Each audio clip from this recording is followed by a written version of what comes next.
दादी के हाथों का जादू और खुशबू से महकता घर, माँ की मुस्कुराहट और खाने की सुगंध। MDH गरम मसाला, क्योंकि हर रिश्ता है स्वाद से जुड़ा।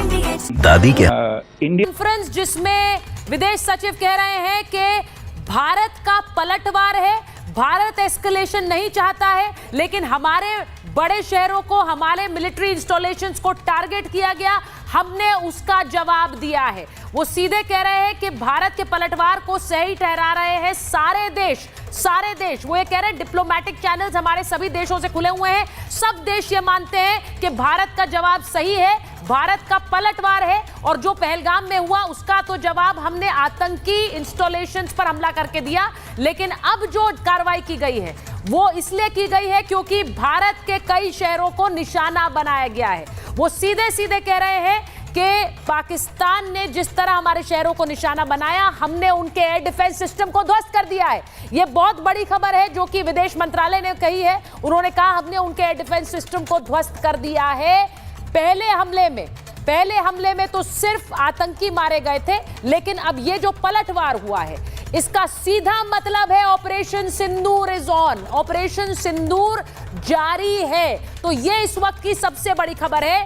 पाकिस्तान ने भारत पर हमला किया, पाकिस्तान ने भारत के कई शहरों पर हमला किया है, सैन्य ठिकानों पर हमला किया है। देखिए ये बड़ी बात है, सैन्य ठिकानों पर हमला किया है और इसीलिए हमने पलटवार किया। तो जो तस्वीरें आप लाहौर की देख रहे हैं, रावलपिंडी की देख रहे हैं, वो आप इसीलिए देख रहे हैं क्योंकि भारत हैज रिटेलिएटेड। और भारत तब भी, विदेश मंत्रालय क्या कह रहा है, विदेश सचिव ने सीधे कहा है कि हम एस्केलेशन नहीं चाहते हैं, हमने एयर डिफेंस सिस्टम को तबाह कर दिया है, लेकिन इसके बावजूद हमने सिर्फ जवाब दिया है। इस मामले को एस्केलेट करना पाकिस्तान के हाथों में है। वो क्या चाहते हैं, पाकिस्तानी सेना LOC पर सिर्फ फायरिंग नहीं कर रही है, तोप का इस्तेमाल कर रही है, ये भी कह रहे हैं विदेश सचिव। तो इसका सीधा मतलब क्या है, जरा चला दीजिए, ऑपरेशन सिंदूर इज ऑन, जरा चलाइए, क्योंकि मैं अपने दर्शकों को बताना चाहती हूं बड़ी खबर यही है आज की सबसे, कि ऑपरेशन सिंदूर जारी है, भारत का बदला भी जारी। पहलगाम हमले का बदला तो भारत ने आतंकी ठिकानों को नेस्तनाबूद करके पहले ही ले लिया, लेकिन अब भारत पाकिस्तान की हिमाकत का जवाब दे रहा है। पाकिस्तान जिसने भारत के 12 शहरों को निशाना बनाया, अब उसका जवाब दे रहा है। मैं जरा जल्दी से बताना चाहती हूं कि आज हुआ क्या है। लाहौर की जरा तस्वीरें चलाइए, लाहौर रावलपिंडी की तस्वीरें, ये धुएं का गुबार, ये जो आप देख रहे हैं आग का गुबार, ये इसीलिए है क्योंकि भारत ने वापस जवाब दिया है। हमारे मिलिट्री इंस्टॉलेशंस को आप टारगेट क्यों कर रहे हैं, आप हमारे सिविलियंस को टारगेट क्यों कर रहे हैं, फिर हम भी जवाब देंगे। फर्क सिर्फ इतना है कि आपकी मिसाइल्स और आपकी ड्रोन्स हमारे S-400 ने इंटरसेप्ट कर ली, उन्हें मार गिराया, वो नेस्तनाबूद हो गई।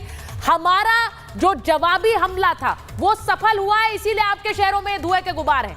आपने पूरी कोशिश की थी हमारे शहरों को अटैक करने की अपनी मिसाइल्स और ड्रोन से, लेकिन वो एक फ्लॉप शो रहा है। हमारे जो जवाबी कार्रवाई हुई है वो सफल रही है। मैं जरा जल्दी से बता देती हूँ, हमारे साथ स्टूडियो में मेजर जनरल VK दत्ता है, हमारे साथ मेजर जनरल राजन कोचर है, हमारे साथ एयर कॉमोडोर बहल स्टूडियो में है, NND दुबे जी है हमारे साथ। में जरा शुरुआत एम्बेसडर दीपक बोरा, आप उनको देख सकते हैं, वो बैठे हुए हैं। मैं एक बार सीधे सबसे पहले एयर कॉमोडोर आपसे शुरुआत कर रही हूँ। जो ये हमला हुआ उसके बाद भारत ने जो अपने सुदर्शन चक्र का इस्तेमाल करते हुए उनकी मिसाइलों और ड्रोन्स के गले काट दिए हैं। फर्क सिर्फ उतना है, हमला उन्होंने पहले किया, हमारा हमला सफल रहा है, हमने वापस जो जवाब दिया, उनका असफल रहा है। बिल्कुल सही कह रहे हैं आप। पहला भी हमारा अटैक जो था पहलगाम के बाद, वो मेजर्ड था, वो बिल्कुल ही प्रोपोर्शनेट था, रिस्पॉन्सिबल था, और हमारा इतना प्रेसाइज था कि उनके 9 टारगेट सिस्टम को तबाह करके बर्बाद कर दिया था हमने। और इस बार देखिए, उन्होंने हमारे 15 मिलिट्री और सिविलियन टारगेट सिस्टम्स को JNK से लेके राजस्थान तक उन्होंने हमला किया, ड्रोन्स के साथ, मिसाइल्स के साथ। लेकिन हमारा इंटीग्रेटेड एयर डिफेंस सिस्टम जो S-400 से शुरू होता है, जो आपने बताया कि उसको सुदर्शन चक्र कहते हैं, वो एक्चुअली सुदर्शन चक्र है। और उसने साथ में मिलते हुए दूसरे सिस्टम, चाहे वो medium range surface to air missile है, चाहे वो शॉर्ट रेंज मिसाइल्स हैं, या very short range air defence system है, सभी ने इंटीग्रेटेड रिस्पांस देते हुए एक भी मिसाइल या ड्रोन को भारत के टारगेट सिस्टम पे नहीं लगने दिया। और सबसे बड़ी बात है, बहुत सारे इनके मिसाइल्स तो उनकी टेरिटरी में ही शूट डाउन हो गए, और यह बहुत बड़ा धक्का पाकिस्तान को लगा। लेकिन उसके बाद जो हमारा रिस्पांस था, हमने फिर से एक्यूरेट ड्रोन्स का इस्तेमाल करते हुए उनके एयर एयर डिफेंस सिस्टम्स और मिसाइल एयर डिफेंस सिस्टम्स और मिलिट्री इंस्टॉलेशंस पे अटैक किया। आपने देखा कि उनका बेस्ट एयर डिफेंस सिस्टम जो है HQ-9BE, जिसकी रेंज 260 किलोमीटर है और जिसकी 25 किलोमीटर तक पकड़ है BMD सिस्टम में, दैट इज उसको निस्ताबूत कर दिया हमने, उसको तबाह और बर्बाद कर दिया। लाहौर के पास जो है एक गैप बना दिया हमने। ये पाकिस्तान को दिखा दिया कि आपके एयर डिफेंस सिस्टम तो हमारे को नहीं पकड़ सकते, लेकिन हम आपके एयर डिफेंस सिस्टम। ये बड़ा क्लियर आज प्रेस कॉन्फ्रेंस में हो गया है मेजर जनरल के भारत पर पाकिस्तान ने हमला किया। मैं ये ऑन रिकॉर्ड अपने दर्शकों से बता रही हूं, रात तकरीबन 1 बजे भारत के अलग अलग शहरों को टारगेट किया। इनमें कई मिलिट्री इंस्टॉलेशंस वाले शहर हैं। ये बाकायदा प्रेस कॉन्फ्रेंस में बताया गया है। आप हमारे शहरों को टारगेट करेंगे तो आपको क्या लग रहा है हम जवाब नहीं देंगे? आज उन्होंने कहा भी है मेजर जनरल, उन्होंने सीधे सीधे कहा कि आप अगर हमला करेंगे और हमारे मिलिट्री इंस्टॉलेशंस पर we will be giving a reply. बिल्कुल सितारिता, ऐसा है कि हमारे प्रधानमंत्री ने क्या बोला था कि we will go after the terror infrastructure, जो भी हो, जो इसमें लिप्त हैं, जो उनके प्लानर हैं, जो उनके ऑर्गेनाइजर हैं, जो उनके बेटर हैं, हम उनका पूरा स्ट्रक्चर तोड़ेंगे, उनको ढूंढ ढूंढ के मारेंगे, उनको ज़मीन दोष कर देंगे। तो हमने उसी मुहिम के तहत जो ऑपरेशन सिंदूर चालू किया, हमने बिल्कुल अपनी काबिलियत दिखाई, अपना प्रिसीजन स्ट्राइक किया, उनके 9 टारगेट को बिल्कुल स्ट्राइक किया, उनको निस्ताबूत किया, उनकी वीडियो रिकॉर्डिंग पूरी दुनिया को दिखाई। हमने कोई कोलैटरल डैमेज नहीं किया और हमने उस सिलेक्टेड टारगेट को मारा। अभी उसके चलते पाकिस्तान के पास कोई रिस्पांस करने का कोई जरिया नहीं था, ना कोई मुद्दा था। हम तो यहाँ कोई टेररिस्ट कैंप नहीं है हमारा, ना हम किसी मंदिर में, ना गुरुद्वारे में, ना किसी मस्जिद में कोई पाकिस्तान के खिलाफ BLA को या TTP को ट्रेनिंग देते हैं। तो कौन सा टारगेट स्ट्राइक करना था उन्होंने? तो वो पंजाबी मुसलमान, पंजाबी फौज, वो वही मारोगे तो ਅਸੀਂ 10 मारेंगे। तो in that psychology they had to do something like the quick retort they did last time। Sir, ये मैं जो चला रही हूँ S-400 जो सुदर्शन चक्र है, जैसा मैंने कहा, इसने गले काट दिए उनके मिसाइल्स और ड्रोन्स के। भारत की रक्षा में तैनात ये सुदर्शन चक्र है और दुनिया का सबसे खतरनाक एयर डिफेंस सिस्टम है। हमने रूस से लिया ये, किसी भी तरह के हवाई हमले को रोकने में ये सक्षम है। इसमें बैलिस्टिक मिसाइल्स भी आती है, ड्रोन हमला भी आता है, लड़ाकू विमान भी आते हैं, इन सबको रोक लेता है ये S-400 और इसी का इस्तेमाल हमने पहली बार पाकिस्तान के खिलाफ किया है। हवाई खतरों को ट्रैक करने में भी सक्षम है अगर वहां से कोई हमला आता है। मेरा सिर्फ सवाल ये है, मैं एक चीज सीधे पूछना चाहती हूं, अभी उनके एयर डिफेंस सिस्टम्स वीक हैं, वो खत्म हो चुके हैं 6 शहरों में। तो बिल्कुल सही कह रहे हैं, 6 शहरों में तो खत्म हो चुके हैं। अब अगर वो हमला करते हैं, मैं ये पूछती हूं आपसे, अगर वो हमला करते हैं और हम जवाब देते हैं तो उनका जो कुछ बचा है वो भी नहीं बचेगा। बिल्कुल सही कह रहे हैं, लेकिन अब देखिएगा उनका हमला शायद कंसंट्रेट करे S-400 यानी कि हमारी सेंटर ऑफ ग्रेविटी को, और उसको हम बचा के रखेंगे। पर जब भी अगर उन्होंने उस पे हमला करने की कोशिश की, आपकी बात बिल्कुल सही है, हम उनको नहीं छोड़ेंगे। उनके की टारगेट सिस्टम्स लेंथ और ब्रेड्थ ऑफ पाकिस्तान इंक्लूडिंग, हो सकता है अगर हमें किसी भी उनके मिलिट्री लीडर की भी जानकारी हो तो उसको भी नहीं छोड़ेंगे। उनके की सिस्टम्स को हम अटैक करेंगे, एस्केलेट हो जाएगा। पाकिस्तान को यह वार्निंग है कि आप बिल्कुल कोशिश ना करना दोबारा से रिटेलिएट। मेरे पास सर एक खबर आ रही है, जरा वो इंपॉर्टेंट है। प्रधानमंत्री मोदी से मिले सेना प्रमुख जनरल उपेंद्र द्विवेदी, PM आवास पर मुलाकात हो रही। ये बड़ी खबर है, army chief meets the prime minister. प्रधानमंत्री मोदी से मिले सेना प्रमुख जनरल उपेंद्र द्विवेदी, ये बड़ी खबर इस वक्त आ रही है। अब ये सेना चीफ के मिलने का मतलब क्या है? सेना चीफ मुलाकात कर रहे हैं, उसका मतलब क्या है जरा ये मैं बता दूं, क्योंकि इस वक्त अगर कोई भी हिमाकत कोई भी हिमाकत करता है तो उसका सीधा मतलब यह है कि हम रिटेलिएट करेंगे। ये प्रेस कॉन्फ्रेंस में भी बिल्कुल क्लियर हो गया है, हम रिटेलिएट करेंगे। इसीलिए PM आवास पर जो ये मुलाकात हो रही है ये बहुत बहुत इंपॉर्टेंट है। एम्बेसडर वोरा, मैं एक बार आपके पास आ रही हूं, जरा जल्दी से बताइए सर हमारे दर्शकों को, क्योंकि एक चीज जो प्रेस कॉन्फ्रेंस में कही गई वो ये भी कि हमारे डिप्लोमेटिक चैनल्स ऑन है और सारे देश भारत के इस हमले का समर्थन कर रहे हैं जो हमने एक रिटेलिएशन किया है, और मेजर्ड रिस्पांस का भी। हम चाहते तो और जगहों को निशाना बना सकते थे, हमने वो नहीं किया है। बहुत बहुत धन्यवाद मैम, आपके चैनल पे बहुत अच्छा लगता है, थैंक यू वेरी मच। हमारे विशेषज्ञ जो है डिफेंस की, उनकी बात सुन रहा था। हमने जो अभी आपने बताया, पहले आपको एक फिगर दे दूं, मुझे कुछ डिफेंस के दोस्तों ने बताया, जो हमने उनके डिफेंस सिस्टम खत्म किए, 2 बिलियन में 9 शून्य होते हैं, $2 बिलियन का उनका चाइनीज माल खत्म कर दिया हमने, क्योंकि मेरा ख्याल है कि उनकी इंस्ट्रक्शंस चाइनीज में होंगी, उर्दू में नहीं होंगी, तो उनको समझ नहीं आया होगा कैसे इसका प्रयोग करना है। अब मैम नेक्स्ट हमारा स्टेप जो हमने डिप्लोमेटिक ब्रीफिंग की है, किसी ने आई रिपीट आलोचना नहीं की थी कि आपने ये टेररिस्ट सेंटर्स को क्यों मारा है।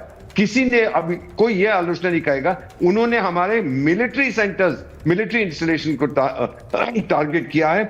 हमने नहीं किया था, हमने टेररिस्ट इंफ्रास्ट्रक्चर को मारा था। अब हम उनके मिलिट्री इंफ्रास्ट्रक्चर को जो ठोक रहे हैं, और इसके बाद नेक्स्ट स्टेप हमने क्या लेना है वो घबरा जाएंगे मैम। और दुनिया का कोई देश हमारी आलोचना नहीं कर सकता, बिकॉज अब हम एक्सरसाइज कर रहे हैं the right of self defence. पहले हमने नहीं किया था, हमने तो मारा था टेरर कैंप्स को। अब उन्होंने हम पे हमला किया डायरेक्टली, तो अब हमारी डिफेंस इंस्टॉलेशन पर हम सेल्फ डिफेंस के नाते उनको अब हम जवाब देंगे, which we are doing even as we speak. अगर आर्मी चीफ गए अभी पीएम से मिलने, तो ब्रीफिंग देंगे कि ये हो रहा है, ये हो रहा है, और ये मेरा ख्याल पूछेंगे, जैसे कहा जाता है मिसेस गांधी ने जनरल मैनेक्शॉ से पूछा था मार्च 1971 में। मैं तो उस समय यंग मैन था, आपका तो जन्म भी नहीं हुआ था।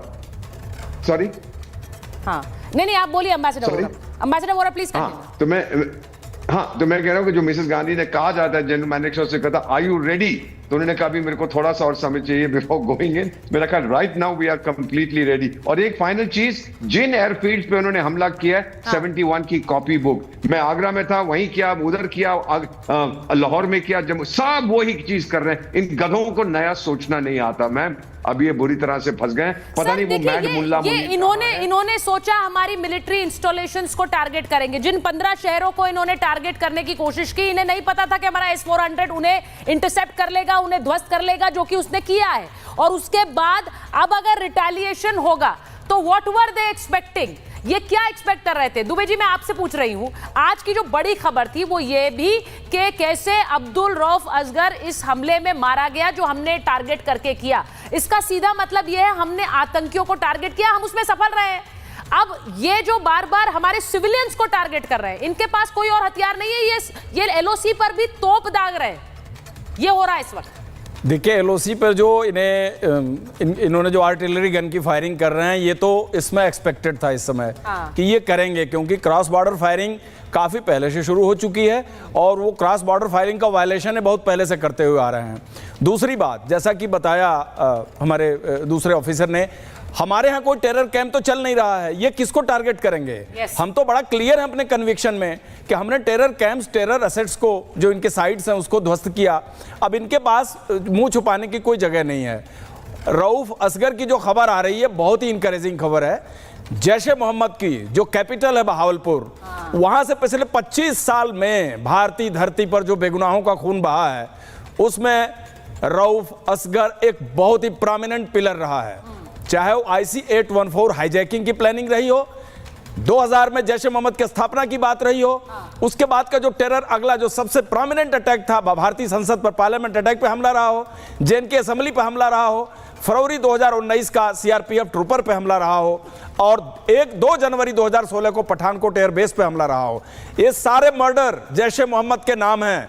और अगर अब्दुल रऊफ असगर आज मारा गया है इस स्ट्राइक में, तो इससे बड़ा मोरल बूस्टिंग कुछ भी नहीं है। जैश ए मोहम्मद की कमर टूट गई है, उसको बहावलपुर की उसकी जो कैपिटल है वो ध्वस्त हो गई है। मैं यही बात कह रही थी अभी थोड़ी देर पहले कि हमने जो टारगेट किए हैं, हमने बहुत केयरफुली वो जगह टारगेट की थी जो कि हमारे जो टेररिस्ट हब्स थे। अब इन्होंने हम पर पलटवार किया है। हमारे जिन शहरों को इन्होंने टारगेट किया, अब उसमें कौन कौन से शहर है, जरा उस मैप को चलाइए स्क्रीन पर। मैं एक बार जरा एयर कॉमोडोर आपसे पूछ रही हूँ, जिन शहरों को इन्होंने टारगेट किया, अभी प्रेस कॉन्फ्रेंस में भी ये बोला गया कि वहां पर हमारे मिलिट्री इंस्टॉलेशंस है, जरा मैप को लगाइए। उसके बाद जरा एयर कॉमोडोर मैं आपसे पूछूंगी, इनमें कई आर्मी बेसेस हैं, कई हमारे एयरफोर्स के गढ़ हैं, और उनको इन्होंने एक तरह से टारगेट किया ये सोचकर कि यहां पर ये हमला करेंगे और अपनी आवाम को जवाब देंगे। और ये उल्टा पड़ गया उन पर। ये शहर देखिए जरा, हमारे दर्शक देख रहे हैं। बिल्कुल, अगर आप ये शहर को देखें तो ये JNK में है, पंजाब में है, ये राजस्थान में है, पठानकोट, अमृतसर। हाँ,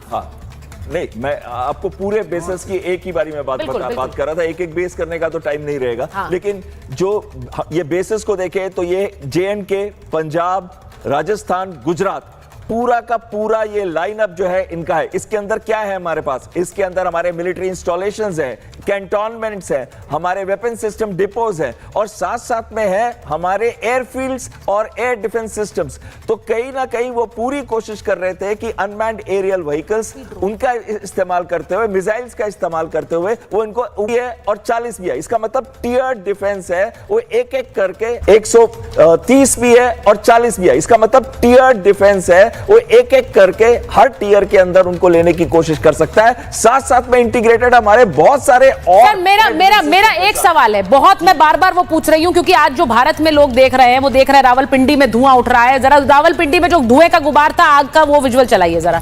वो देखकर पाकिस्तान क्या अंडर प्रेशर होगा, उन्हें कोई फिर से रिटेलिएशन करना है, या फिर वो ये समझ रहे हैं कि उनके लिए घातक होगा? मैं इसलिए कह रही हूं, उनका एयर डिफेंस सिस्टम खत्म हो चुका है। अब अगर हम हमला करेंगे तो उनके पास कोई इंटरसेप्ट करने के लिए डिफेंस सिस्टम नहीं है। इसमें दो चीजें आती हैं। पहली तो आपने रावलपिंडी का नाम लिया, उसके तो स्टेडियम पे उन्होंने हमला किया जिधर क्रिकेट का मैच होने वाला था। तो एक तो उनके लिए वो बहुत सेंसिटिव है, और दूसरी चीज है जो उनका HQ-9B जो बेस्ट एयर डिफेंस सिस्टम है, जो वो खत्म हो गया, बहुत ज्यादा है, उसको हमने खत्म कर दिया। यानी कि एक मेजर गैप लाहौर के ऊपर क्रिएट कर दिया। अब जो लाहौर के अंदर जितने आतंकी रहते हैं, लश्कर तैयबा हो गया, या फिर जो इनके लाहौर से इस्लामाबाद के अंदर कमांड एंड कंट्रोल सेंटर है, या सेंट्रल एयर कमांड है, या एयर डिफेंस है, ये तो बहुत ज्यादा खतरे में आ गए हैं। अगर ये एस्केलेट करते हैं तो मुझे लगता है कि ये S-400 को टारगेट करेंगे, इसीलिए हम उसको बचा के रख रहे हैं। हमारे पूरे प्रोटेक्शन सिस्टम S-400 को टारगेट करेंगे मेजर जनरल, ये कर सकते हैं क्या ऐसा?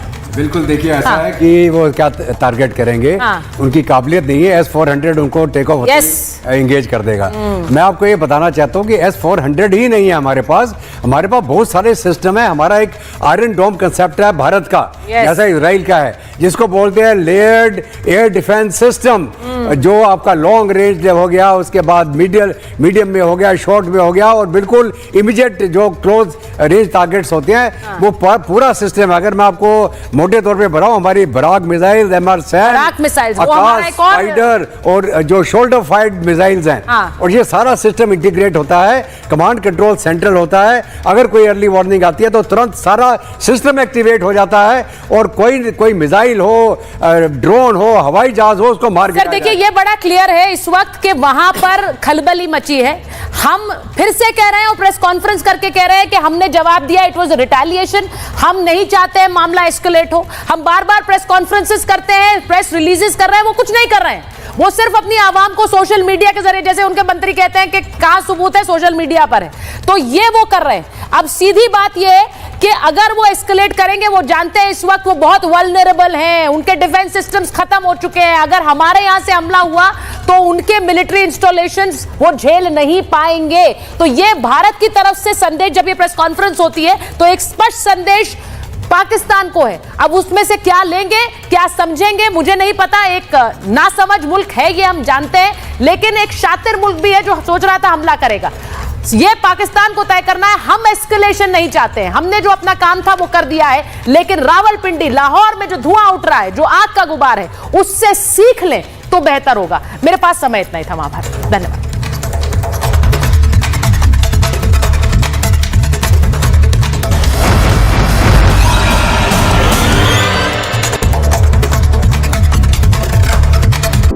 सिली में आए तो क्रिकेट फैंस अब छोलिया हो या लोबिया, सफेद चने या काले चने, सब कुछ मजेदार बने। जम्मू से आपको बता दें, जम्मू के